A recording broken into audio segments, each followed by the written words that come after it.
Maybe you from the 1970s, when the Los Angeles Rams was known as the Prison Foursome because of that defensive line. Or maybe you in the city of St. Louis, the gateway to the Midwest, where the greatest show on turf brought home the first ever Super Bowl championship.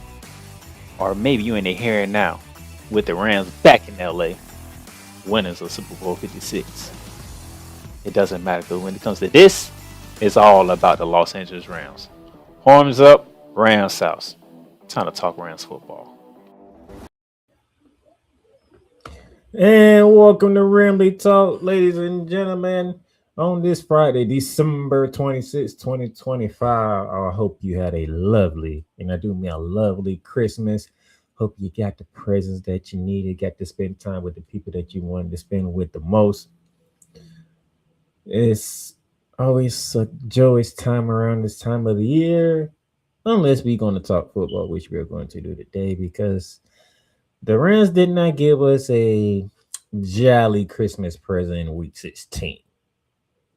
But before we do that, the Playmaker down this house is in the building. Thank y'all for tuning in. Thank you for watching. If you're watching on the Playmakers Network YouTube channel, hit that subscribe button, hit the notification bell. If you're watching on my personal LinkedIn page, go ahead and send a connect to me on LinkedIn and also slide over to the Playmakers Network YouTube channel, hit that subscribe button, hit the notification bell.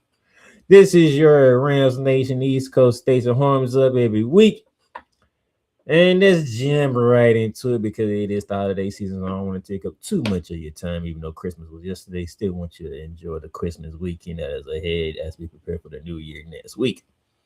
So to begin this off, the Rams did not bring us any jolly Christmas gift that we would want and love.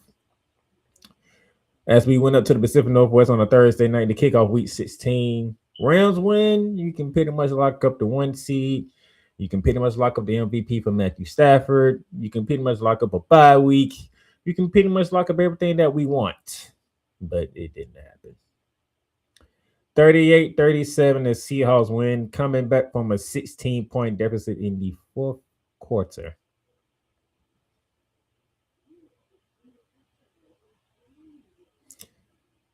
We had a 16-point lead in the fourth quarter. A 16-point lead in the fourth quarter, man. And they scored 16 unanswered to send the game in overtime. It was painful to watch. Very, very painful to watch, man. I saw Matthew Stafford putting the cool light up the Seahawks defense. I saw a running game from the Rams that the Seahawks had trouble with for the most part. I saw a defense who was continuing to give Sam Darnold problems. And then one punt by the Rams, and the game turned from there. Our first punt of the game came in the fourth quarter. We punted it to Raheem Shaheed, and he takes it all the way back. And then taking all the way back, they get the 2-point conversion. But we still are up 8. We go 3 and out again. The Seahawks go down, they score a touchdown, and then all of a sudden, one of the craziest 2-point conversions you will ever see in football history, not in the NFL, not just college, not even high school. Whatever football league you're in, you will never see a more crazy 2-point conversion than this. Sam Darnold threw a backwards pass that went off the helmet of Jared Verse, goes forward into the end zone where Cam Curl tried to catch it as an interception but didn't. Charbonnet just casually, Zach Charbonnet for the Seahawks just casually also a pistol the football in the end zone. Everybody stopped playing. Referees blew the whistle as an incomplete pass. They blew it dead. Charbonnet just picks it up. And all of a sudden, we get ready for the kickoff for the Seahawks to kick it off back to the Rams. It's like, wait a minute. The previous plays on the review. It was determined that Sam Darnold do a backwards pass. Therefore, it can't be advanced forward. And by the fact that Charbonnet picked up the ball in the end zone, it is a successful 2-point conversion. Wow. So we go from 28 So we go from 30 to 28 to 30-30. We get in overtime. Puka Nakua and Sam Donald, Puka Nakua and Matthew Stafford do what they do best. They connect again. There's a touchdown. We get that's the point. We are up 37-30. But the Seahawks, they get the opportunity. And they go down the field. Sam Donald hits Jackson Smith a jipper, which I tweeted after halftime, said, be on the lookout for they going to get Jackson Smith a jipper involved. And that's what they did in the second half. He scores a touchdown. They go for two after a series of timeouts take place. And the fourth option on the play is open in the middle of the goddamn field in the end zone for the game-winning two-point conversion. Seahawks win 38-37. They take control of the NFC West. They are in the driver's seat for the number one seed in the bye week. And all of a sudden, nobody can criticize Sam Darnold for not being able to win the big ones. Despite the fact the Rams turned him over twice again. So much, man. Special teams coordinator got to fight for this game because it's the third time out of the four losses special teams played a part in our losing. Block field goes against Philly. They let them come back from, I believe, a 19-point deficit. Missed field goes against the 49ers on the Thursday night. We allowed the 49ers to take that game from us. Even though I do blame more so on Chris Shooter and that defense for playing that soft-ass cover against Matt Jones, but that's a story for another day. And then Thursday night, we just recapped it. One freaking punt by the Rams, and the game turned around. Just one punt. All it took was one punt. All it took was the Seahawks to stop the Rams one time to make them punt, and the whole game switched. Just that fast. So all the efforts of Matthew Stafford and Puka Nakua went from that. Look at Matthew Stafford, 29 for 49, 457, and 3 touchdowns. Kerryon Williams had 23 carries for 70 yards. Puka Nakua, 12 catches, 225, and 2 tuds. But all the spotlight goes to one Sam Darnold, who's 22 for 34, 272 touchdowns, and 2 picks. Don't even care about the 2 picks no more because Sam Darnold won the game. Don't even care about the 2 picks no more. Sam Darnold won the game. Kenneth Walker, he had a 100-yard game for once this damn season. It happened against us. 11 carries, 100 yards, and a touchdown. You know, he's like he got to the 100 yards because he broke one for like 50, 40-something or 50-something yard touchdown. And then Jackson Smith and Jibbo. All this took place in the second half, ladies and gentlemen. 8 catches, 96 yards, and a touchdown. All took place in the second half. They was not going to win this game without Jackson Smith and Jibbo. There was no way in hell they was going to win this game without him. So you knew in the second half they was going to him, and we couldn't stop it. Shut him out in the first half, but couldn't do nothing in the second half. So Chris Shula, I put that on you. Secondary, I put that on y'all. Because y'all should have known at some point he was going to go to Jackson Smith and Jibbo. That is his target. That is his man. And we didn't stop him in the second half. We did good in the first half. We didn't do nothing in the second half. It's one of those things, man.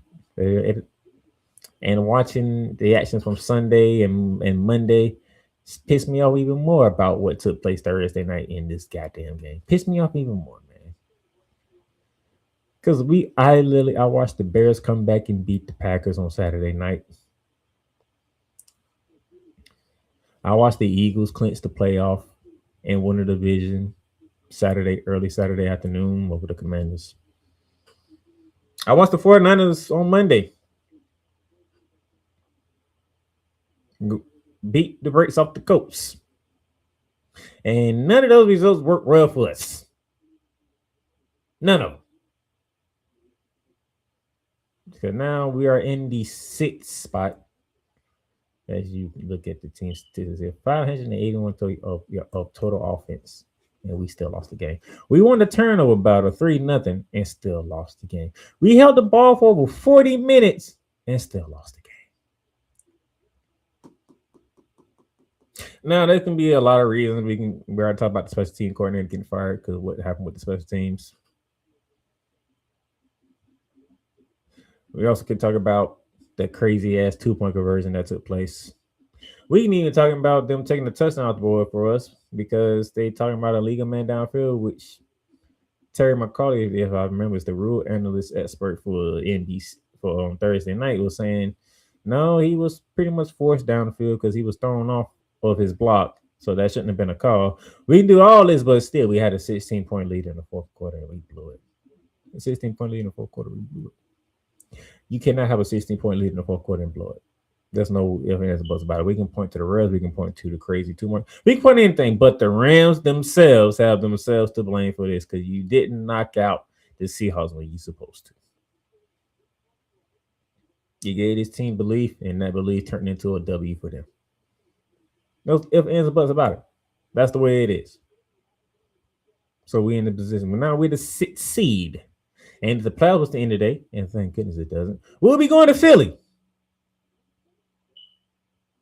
So hopefully within these next 2 weeks, week 17 this week and week 18 next week, maybe some things can work in our favors and we can get to a better position for the playoffs. But with that being said, we are now 3rd in the division. Seahawks 12-3, 49ers 11-4, Rams 11-4. All 3 teams clinch playoffs. So all 3 teams will be in the playoffs. What seeding will they get? Because now the 49ers, and I tried to tell y'all last week, don't. If there's any team that I'm afraid of right now, it's the damn 49ers. They're getting healthy. They're getting their swagger back. And they look unbeatable right now.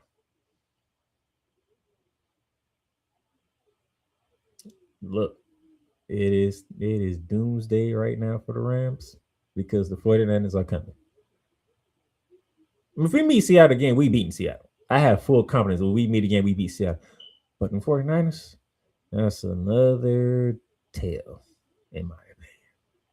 So that's what took place in week 16, and that's the position that we are in. We're going to take a break here. And when we come back, we're going to quickly preview week 17, which is a Monday night game. So we go from starting the week in week 16 to ending the week 17 this week against the 1 Atlanta Falcons.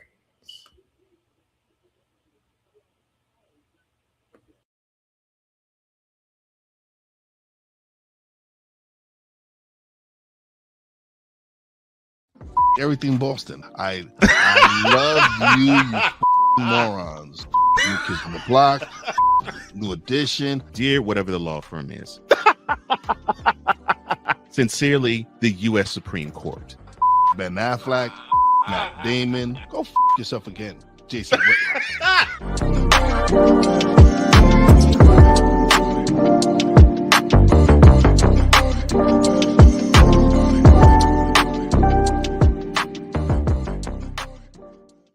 Join the transporter to Hades. Your butt and gut becomes one. Join the reformer of hooker whores. This is my daughter, Placenta Booty Johnson. Join the bronze god. And ever you are in distress, take off your baseball cap and throw it in the air. Join your very own superhero of broadcasting, Chris Bass. So whatever color crayon they get, they palm it and do 2 circles, and that translates to I can beat up black people. As he takes you through the week's paces in Baseline.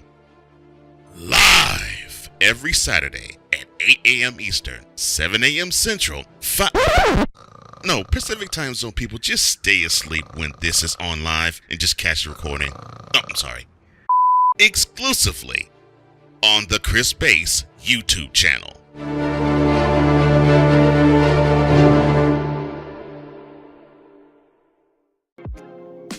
Get Mounts of Entertainment with Paramount Plus.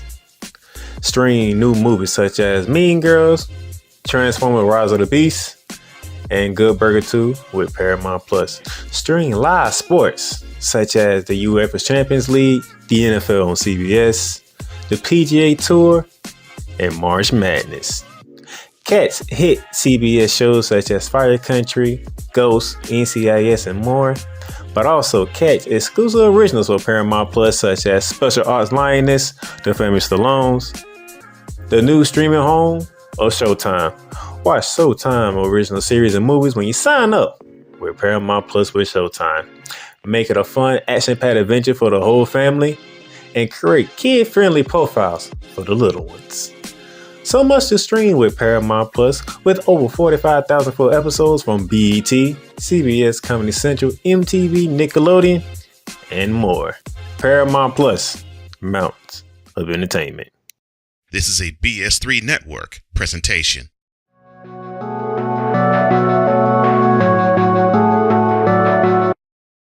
I want to do a TED Talk, but I don't have anything to talk about yet. I'm getting there. Life is for the living. We're not here that long. You can learn anything you want to learn without any money spent. What do I really enjoy? What do I really want out of life? I am your host, WIZE. Are you in a life holding pattern? Well, this is for you. Welcome to the Stuck in My Mind podcast. Live every Monday, Tuesday, and Wednesday at 4 p.m. Central.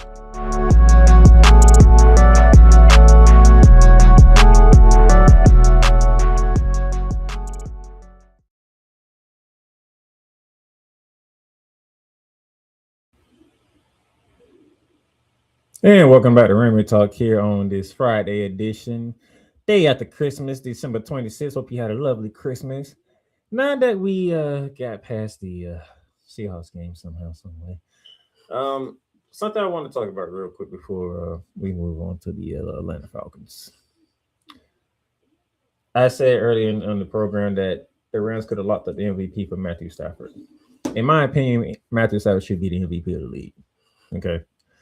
But the fact that they might be going through the wild card might cost him the MVP, because what people are looking at with Drake May and what he's done with the New England Patriots, sitting at 12-3.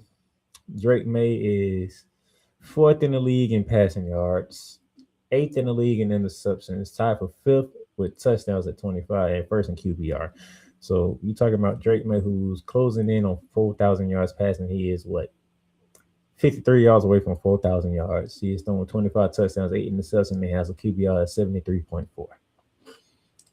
And knowing how people vote, they want to vote for people who teams are in the best position possible for the playoffs, So you're talking about Drake May. If Drake May wins the AFC East over the Buffalo Bills and he gets a top 2 seed, I can see people voting Drake May as MVP, even though I think they shouldn't, because the MVP of the season is Matthew Stafford.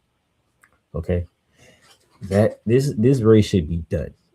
Matthew Stafford should be the MVP. You talking about Matthew Stafford is closing in on 4,200 yards passing. That man is 21 yards away, which he would get on Monday night, to go for over 4,200 yards passing. That is 1st in the league currently, with Dak Prescott and I believe Justin Herbert right behind him.